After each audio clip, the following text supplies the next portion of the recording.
telepathy must be real because Butler guards Sanaya and Nevaeh Jackson continue to show it on the court. The twin sophomores grew up playing together and are bringing the fire to Butler's attack. But after ringing the bell, Pearson is back on the field and actually scored his first career goal against Oakland.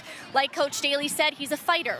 He worked hard and he worked through. Adding goats to your yoga routine is a great way to find a little bit of joy. And for some people, that joy means the world. Keep your eyes peeled for redshirt senior Nathan Demian, who suffered a life-threatening injury less than a year ago after he was struck by a stray bullet.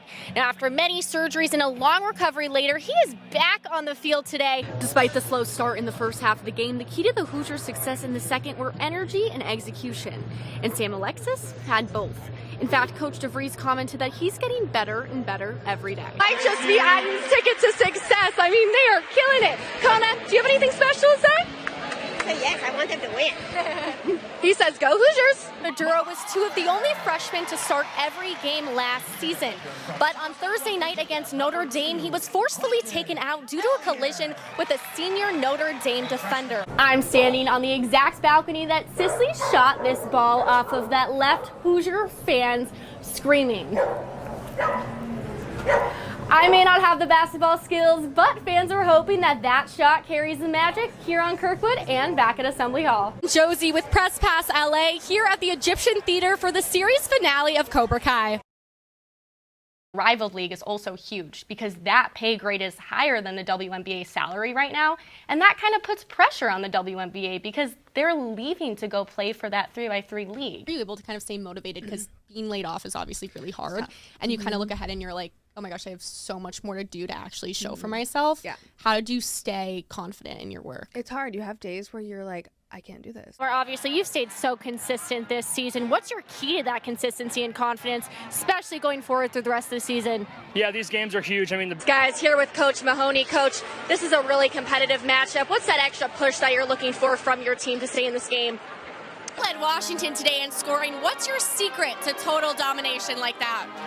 I just think having great teammates that know how to find me. The Hoosiers this year have a handful of new players. How do you really see teamwork and leadership on this team evolving throughout the rest of the season? it's been great so far. Bringing back such an iconic role with such an iconic story. Talk about that process a little bit and what it's been like the past couple of years. Well, it's, that's always what was one of the most intriguing things to me. Sunday morning at the Graduate Hotel, where Downward Dog involves goats. This is not a serious class. We want people to have fun. We have a lot of people who might stop and take a selfie here and there. So this is definitely less serious yoga for a good cause. But it's both a good cause and a serious matter that brought Indianapolis couple Michael and Janice Gatliff to Goat Yoga. It's the 10-year anniversary of the death of our 18-year-old daughter. Heidi Gatliff took her own life shortly before she was to come to IU as a student. The couple commemorated her life and the anniversary with something joyful Heidi would have enjoyed. This is a very special day for us, but I was just looking for something to do today and saw this on the internet and said, why not? We're animal lovers. We choose this day to try and encounter people and let them know that they're very special and that they're not alone and that there are alternatives. There are people who will support you no matter what you're into. Adding goats to your yoga routine is a great way to find a little bit of joy, and for some people, that joy means the world. People of all ages can do goat yoga. You can get centered during goat yoga, you're amazing.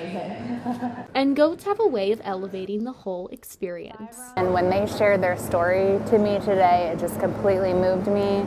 It makes me want to keep doing this because I think that's the entire reason, is just for someone who's been through something so serious and so heavy and so traumatic. For the Gatliff, Sunday morning goat yoga brought more than just an exercise. It brought a way to honor their daughter with moments of peace, connection, and hope. For IU Newsnet, I'm Josie Broyles.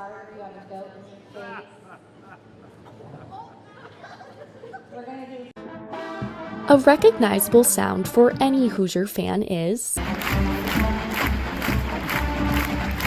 the tubas are loud, the trumpets are dramatic, but what about the one who plays no instrument at all?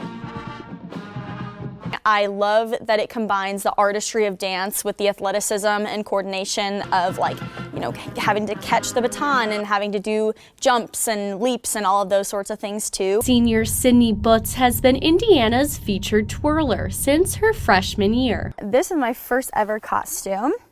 You can tell because it looks very loved and it's missing a ton of stones. But yeah, it used to sparkle a lot brighter than this. And for this girl from Oshkosh, Wisconsin, twirling is a big deal. The older girls in my studio, they were also pursuing college twirling, and so I watched them all growing up. I watched them, you know, go off to their schools and twirl with their marching bands, and I always kind of thought that that was something I'd want to do when I got to that age. But all good things must come to an end, and Sydney will take her final steps on the field that she loves. You're performing at Memorial Stadium for the very last time. I mean, that's a place that's practically been like your second home. What does that mean to you? Oh gosh, here they come.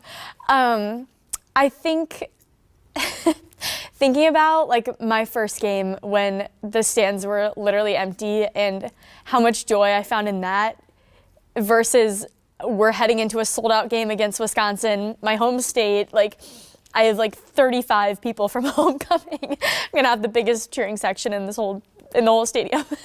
But I think it's so cool that whether the stadium was a third full or sold out and overflowing with people, I think that because of the Marching 100 and because of the people in this organization and because of the people in IU athletics and everyone involved in what we do, I have been able to find the same amount of joy that I had then.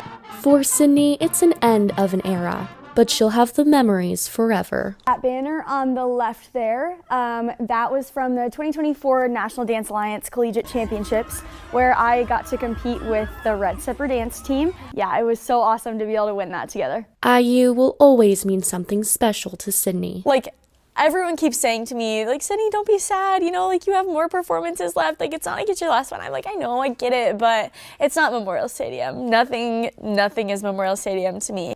And even though she'll be packing her bags, the legacy of IU's featured twirler will continue to live on. To many IU sports, you've heard the voice, but you've never seen the face. Indiana fans owe athletics PA announcer Steve Villardo a great big thank you. And the field hockey team gave him just that after he called his 200th game. IU is currently looking for their next twirler, and they have some pretty big shoes to fill. Sydney has one more performance, but this one is on the road when IU meets Ohio State in the Big Ten Championship this weekend. Whether she's dribbling a soccer ball or speaking into a mic, Mary Kate stays in the action.